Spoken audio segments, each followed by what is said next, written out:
TA Deepti, and I'm joined here with Prof Lieu and Art Prof TA Kat. Today, we are talking about the topic, whose stories can an artist tell? If you are interested in strengthening and flexing your art muscle, Art Prof is the community for you. We have tutorials, critiques, art dares, and more, and it's all for free. So I just wanted to open up the topic of whose stories can artists tell. Clara, do you want to kind of like define what exactly we are talking about when we're talking about like these stories and our role as artists? Well, I think you'll hear the word appropriation used a lot. So if you don't know what that is, that's basically taking someone else's story or culture that perhaps you don't have any association with at all and really using it for your own purposes. I think representation is something different. I think representation is more when you've really done your research and you're really showing the work with a lot of respect for what it is and really taking the time to understand really what that culture or story is about. And it's not that clear all the time. And really, there's a lot of gray area in between. I'm talking about the extremes, which is representation and appropriation. And so we've got 4 examples for you guys today. And we want to hear from you guys where you think it's representation, where you think it's appropriation, because like I said, it's not always so obvious. We're going to start out with Banksy, who is an artist whose identity is not known. Kat, can you explain this phenomenon about Banksy? Because I'm not so sure everybody gets it. Are you talking about Banksy as an artist in general or just this particular As an artist in general, yeah. Okay. Well, Banksy is a graffiti artist, but I guess his reach is maybe a little bit more than that because he also has social media and he's present on other outlets. But basically, he's this mysterious guy, but somehow people always think he's a guy. And he just makes all these modern works that are pretty edgy, I would say. And the ideas are pretty, like, very quick to get. There's like a punch to them, I guess. He also did this really famous paper shredding artwork that probably everyone has heard about it in the news. But ultimately, he's a pretty mysterious guy and nobody really knows much about him. Yeah, and so we want to talk about Banksy because he recently made artwork that was related to Black Lives Matter. And actually, if you guys are interested in work that addresses Black Lives Matter, we did do this stream about Kadir Nelson's New Yorker cover, which I think is a brilliant piece. So take a look at that. But the reason we're bringing up Banksy is that he's really somebody who is known for being a white male. I mean, it's like, again, we don't know exactly who Banksy is.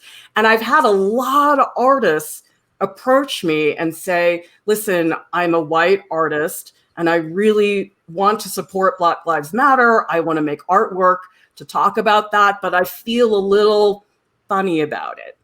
So Deepti, how do you respond to that? Because this was not just one person, like a lot of people asked me this question.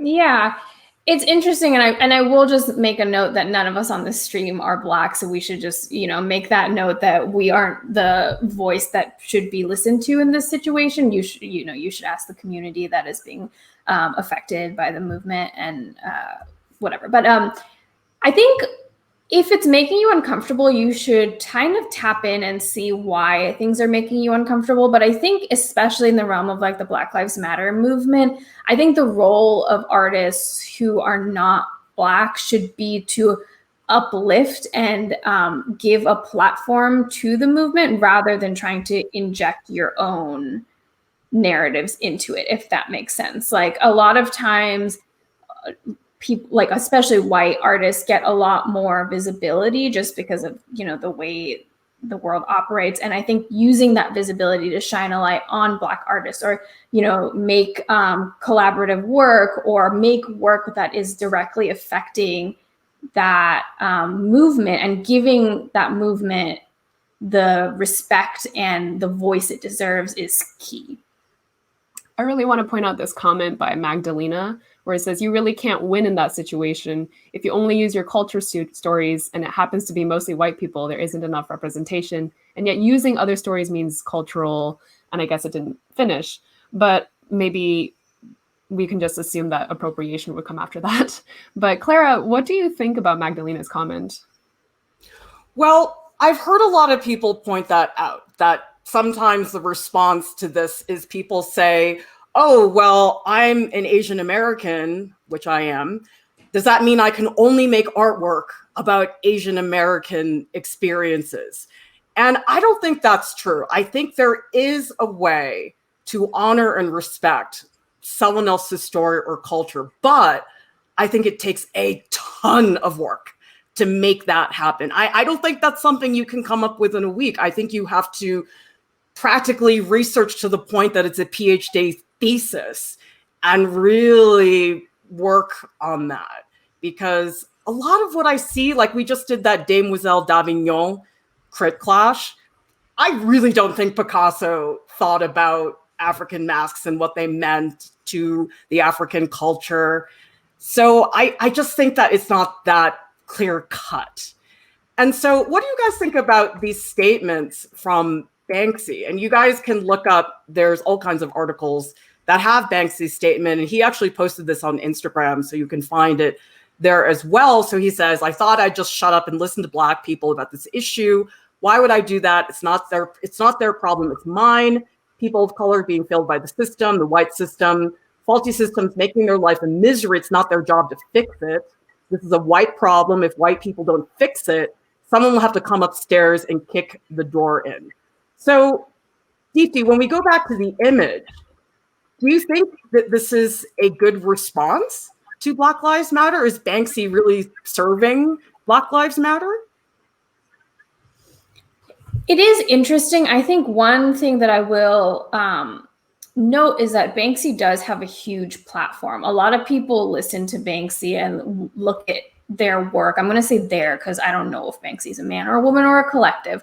But I do think using that platform to shine a light on a movement that you find important is better than being quiet about it. And I think that Banksy's right in the sense that their silence would have been even more like deafening than them not doing anything, because you should, if you have a platform, you should use it, I think. And I think in this sense, I don't know the backstory of this piece and if there's any like information on it, but I do think I will give them credit in the sense that they're understanding their position and saying that, like, as a white person, I guess they are admitting that they're a white person from that statement, right?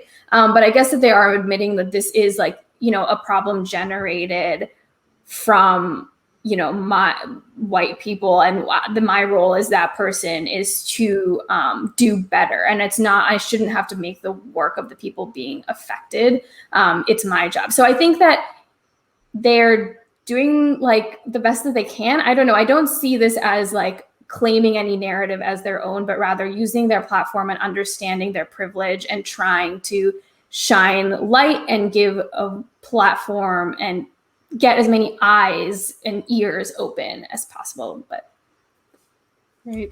I agree with Deepti, and I'm also going to adopt the they, them pronouns. I think that's very appropriate for Banksy. But I just want to point out this comment by John Murph. That's just so arrogant. How can you even say that by taking African Americans out of the picture? And I think it's really interesting to have that counter and to see if what Banksy is doing is quote unquote correct. And I do want to address that there are no African American people in this image, but I don't really think it would have been a good idea for Banksy, who we assume is a white man, to portray specific people like that. Especially if, well, first of all, I think he also they themselves are a mysterious entity.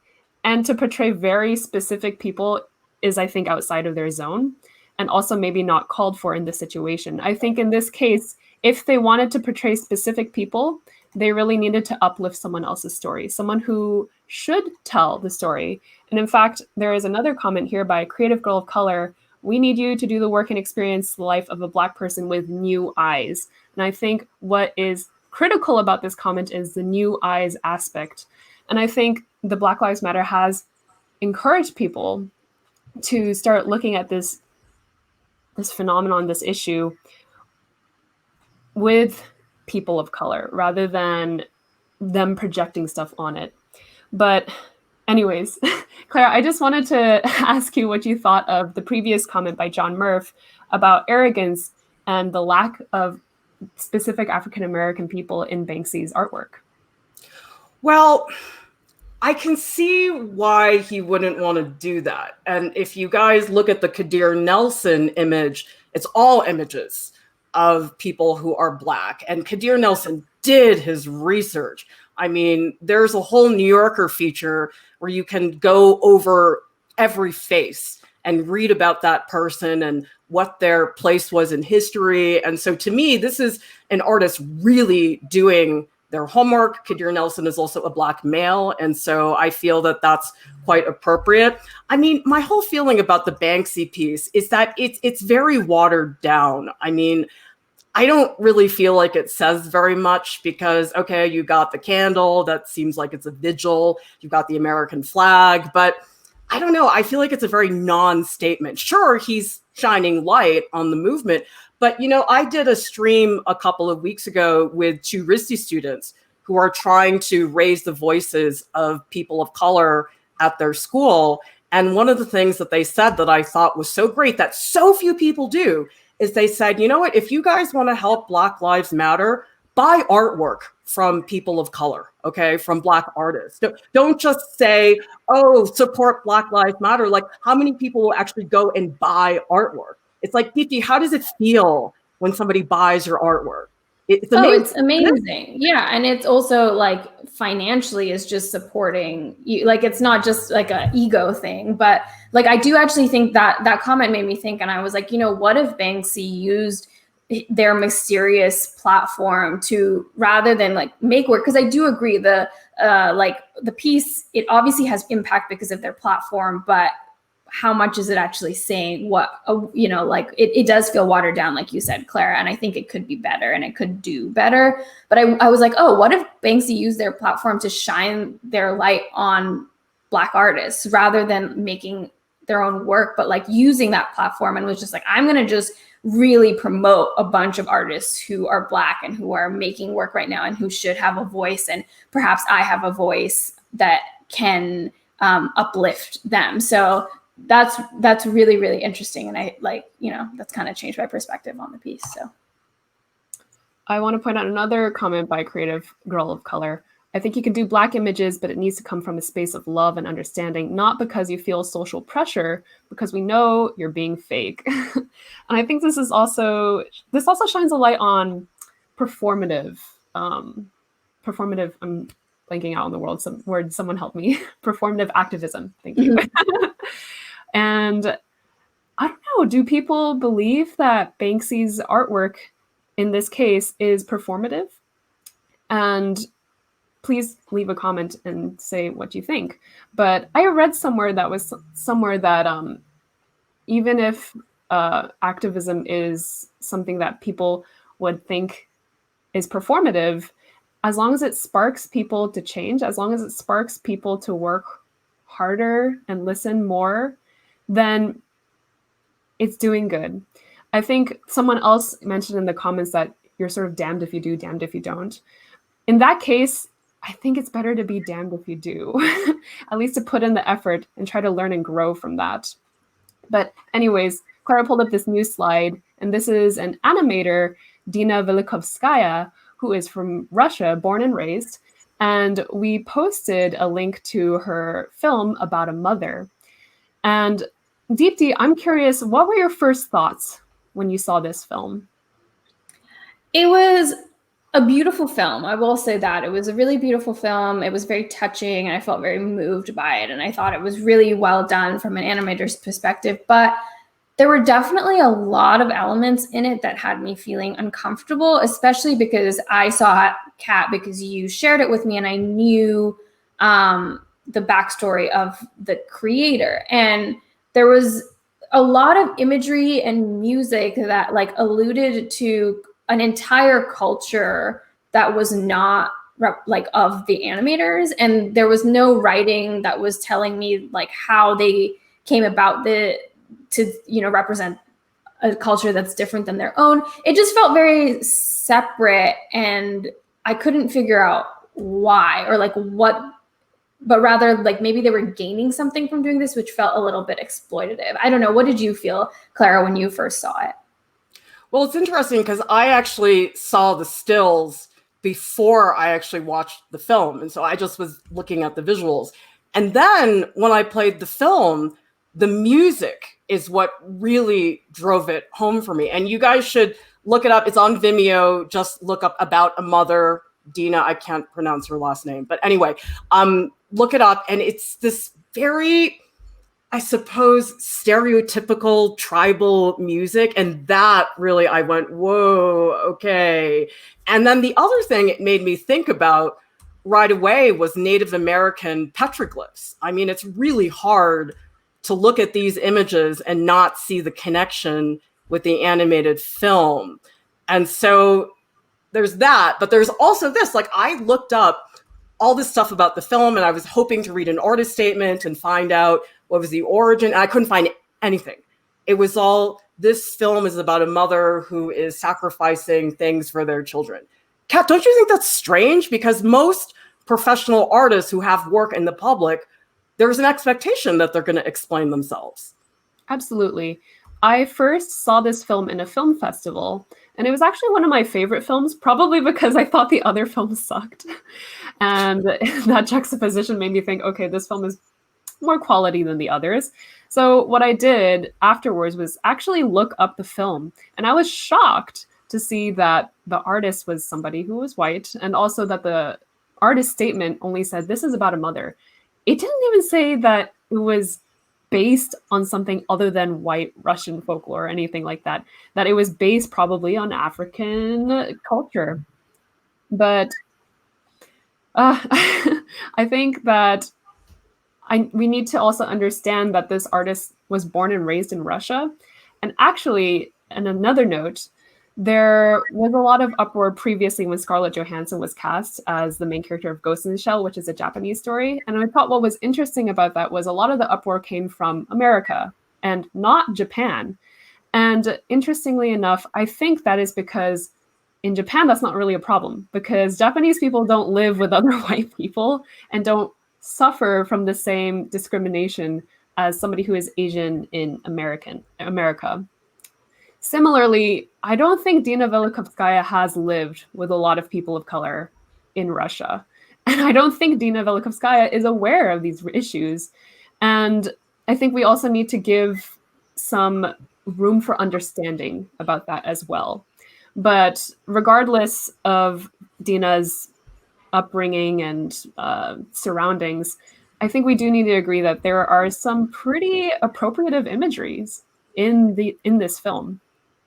I was just going to say that I think, especially because all that the artist is giving us is that this is a narrative about a mother, I wonder why it couldn't be a narrative about a mother in Moscow, or like a more generic or personal to the artist. Like it feels so specific and really stylized. And I mean, maybe this artist does have some sort of connection there and we just don't know about it. But I feel like off the bat, from what we do know, and because it has such a, it's been shown at so many film festivals, of course, people are going to kind of pick it apart. It's just at that status now. From what we do know, it doesn't make sense to me to use what I understand as a different culture or to add to your film. Like, why not your own? Do you know what I mean, Clara? Like, did you have that thought too?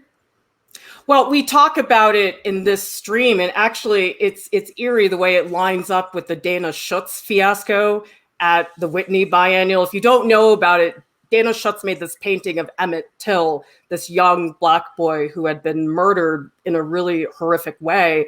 And that was Dana Schutz's defense. She said, I related to Emmett Till's mother. And I was like, being a mother, you don't have to be a particular culture to be a mother. It's like being a mother is a universal experience. And so I feel like this is sort of similar. I want to point out this comment by BV. As an African Colombian youth, it didn't feel offensive. It was definitely shocking that the artist wasn't from that culture. Also, the long hair and some other aspects were not really accurate. Deepti, do you want to take a stab at this comment? I mean, I think that's a really great perspective. And again,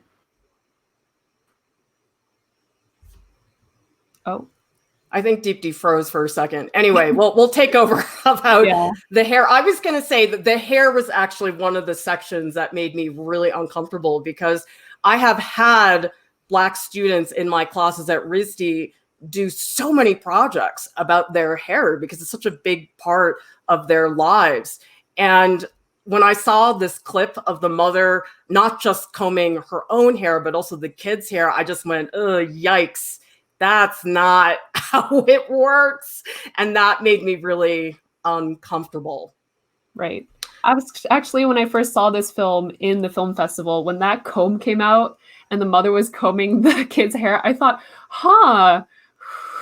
who put that? Because I know that's not how you treat hair like that. You definitely don't have that kind of comb, and you definitely don't comb it out like that.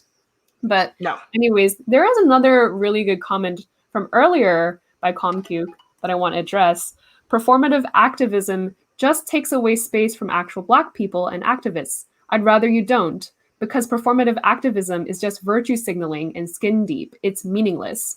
So earlier I did have my own 2 cents on performative activism, and I probably didn't explain enough. But Clara, do you want to maybe address how harmful performative activism can be?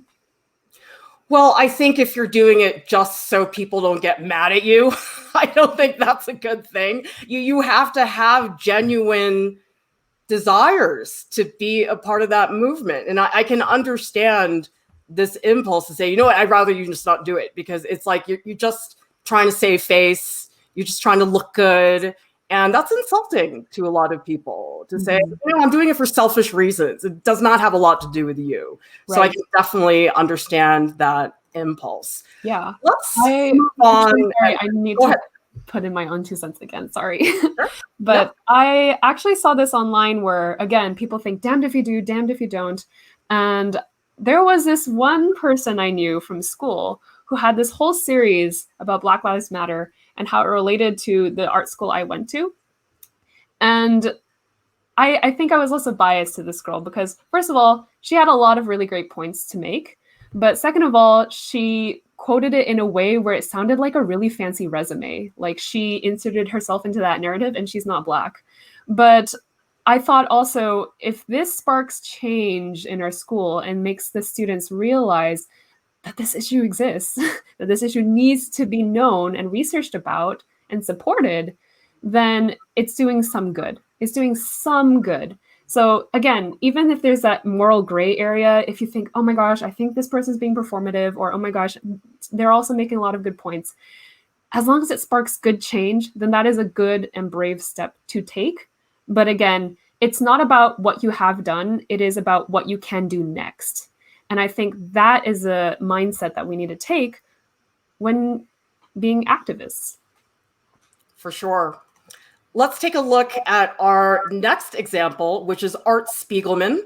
Art Spiegelman is a graphic novelist, and he wrote this graphic novel called Mouse.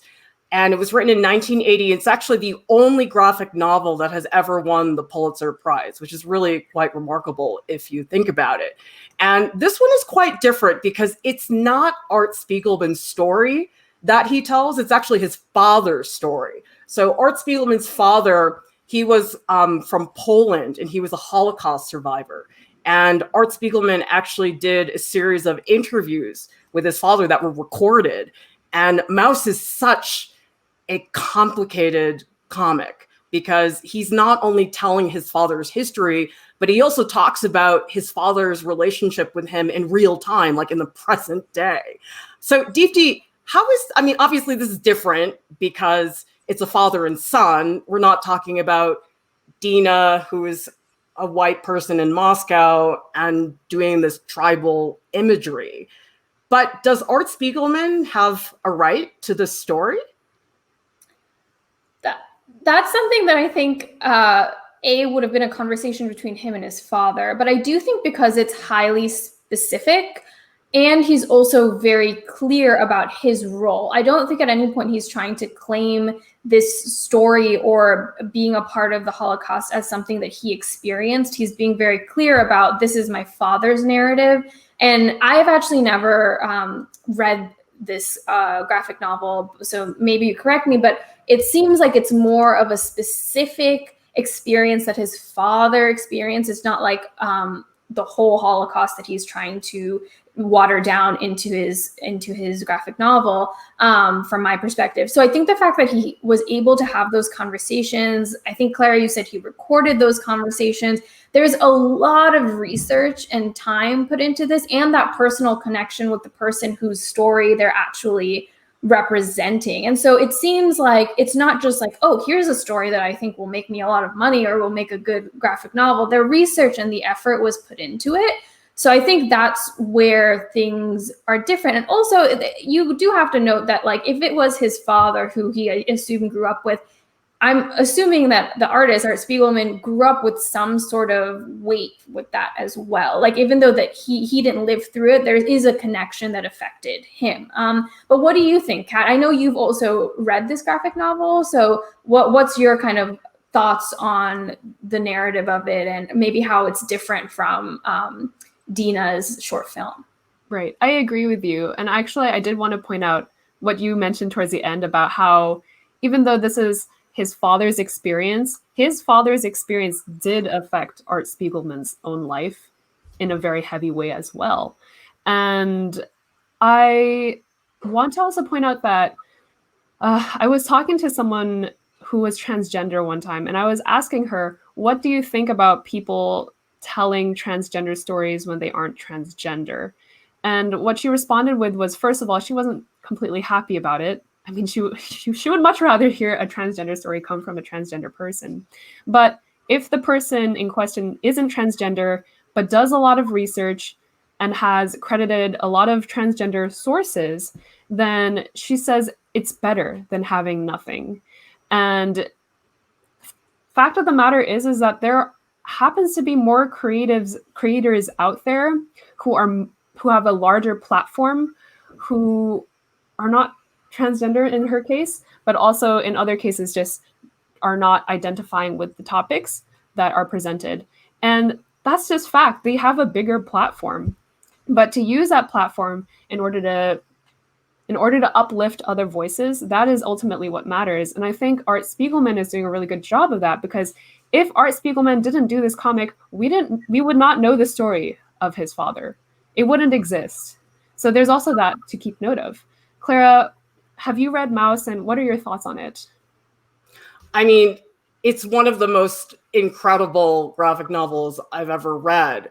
And I know people have very strong feelings about this graphic novel because, I mean, you're talking about the Holocaust, there's that, but also there's a representation of different groups as being animals. So, for example, you can see here that the Polish Jews are represented as mice.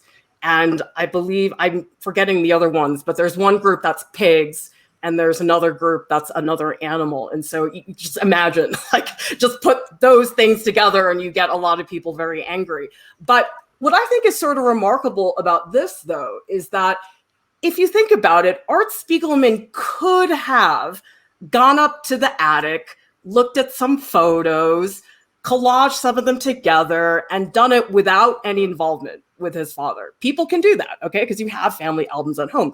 But the thing about Art Spiegelman is that he did not have a good relationship with his father. They really had a dicey situation. And also his mother committed suicide when he was really young. And so it might sound, quote, easy to tell this story because you would say, oh, it's his family, he owns it, no problem. It seems so straightforward. But I think in a lot of ways, this is in some ways, I think, a lot riskier than what, say, Banksy did. Because Banksy was just talking Black Lives Matter in general. I want to raise. And he's saying, this is my father. This is my family. I mean, I feel like in some ways you are walking a plank in that way. Deepti, what do you think about that? This concept of, well, maybe if it's personal, it's actually harder.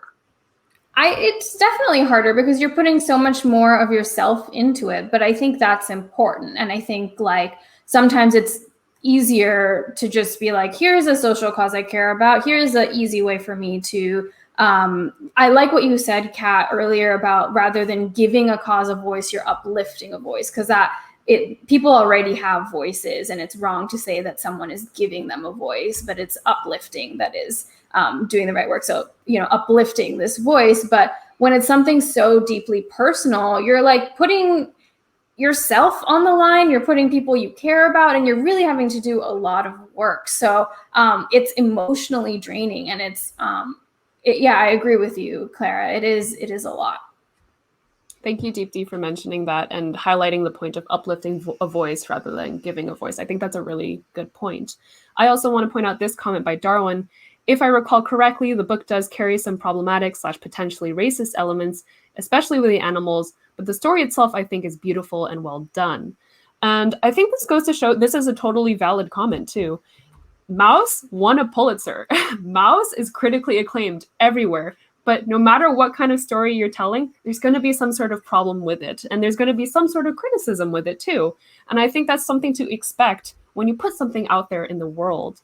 Clara, what do you think about Darwin's comment and also the fact that Mouse has potentially problematic elements? Well, we've talked about how there's the option to just not write the book. And then it's like the story never existed after Art Spiegelman's father passes on. And I think I've been reading a lot in the news now that there's a lot of concern right now about how a lot of the living Holocaust survivors are getting up there. In the 20 years, there's not going to be anybody alive who is a Holocaust survivor. So there's a huge concern about keeping those stories alive, because when you lose that whole generation of people that are Holocaust survivors, that's going to change how the Holocaust is taught in terms of education, because you can't bring in a Holocaust survivor into a classroom the way you can right now. That's not going to keep going. And so I think in a lot of ways, this really is like a historical document, right? It's like, is this somehow playing a role the way that a history textbook might, and maybe even in a more powerful way? I mean, some people look at a history textbook and they go, oh, I don't want to read this. But you say, oh, it's a comic. And a lot of people, oh, I love comics, I want to read this. Maybe they don't know what they're getting into before they start reading Mouse. But I think that this one carries a different type of weight. So you say, go ahead. Sorry, I would be curious though, just on the point of like these problematic, potentially racist elements, if the artist or Art Spiegelman has commented on that. Again, I don't really know much about this graphic novel. I haven't read it and stuff, so I don't know exactly what they're talking about for these potentially racist elements. But like, I think it can have the weight, Clara, that you're saying of like a really important document and be really important, but also be problematic in some ways. And Kat, like you said, I think it's acknowledging this. You were saying earlier, it's like acknowledging these things and how is the artist taking care of that. And that's why I always say, like, when you're making work, you should show it to a bunch of different people and like, because I was thinking, that's still, even if it's a small part of it, and the big part is that it's this amazing historical documentation of a personal narrative, and it took so much bravery and effort to make this, it still can have these elements of criticism, and we can't just like brush that aside and be like, well, it's it's important because of this. So I'd be super curious to know if Art Spiegelman has acknowledged any of that criticism and had any comments on it and talked about how he came to that to begin with. But so the artist on the screen right now is Lottie Reiniger, I think is how you say her last name. And she is the pioneer of this shadow puppet animation. Really beautiful animations made from cutout paper so delicately. And then there's like a light box underneath it. So everything is silhouetted and it's just gorgeous. If you've never seen any of Lottie Reiniger's work, I would highly recommend it. It's so detailed and very, very specific. And Lottie actually made this film called The Adventures of Prince Ahmed in 1926. And it is actually the oldest surviving feature animation. There's some speculation that there are like I think 2 feature animations that predate this film, but there's no, how would you say, like hard copy of it, or there's no way of actually seeing it. So this is the oldest surviving.